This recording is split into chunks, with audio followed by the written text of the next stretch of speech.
Eto na nga, mula sa hit online series, nag-hit din ang bawat soundtrack ng kilig serye na Ang Mutya ng Section E.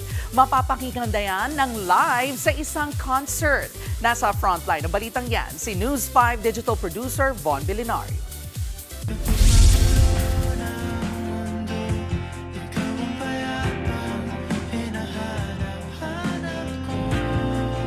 Sa bawat sandali, miss, tibok, at syempre,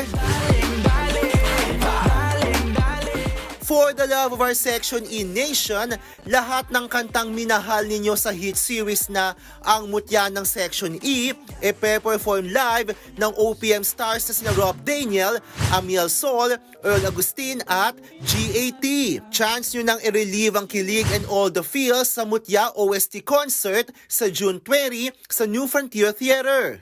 Not here. Present dyan ang cast ng Ang Mutya ng Section E.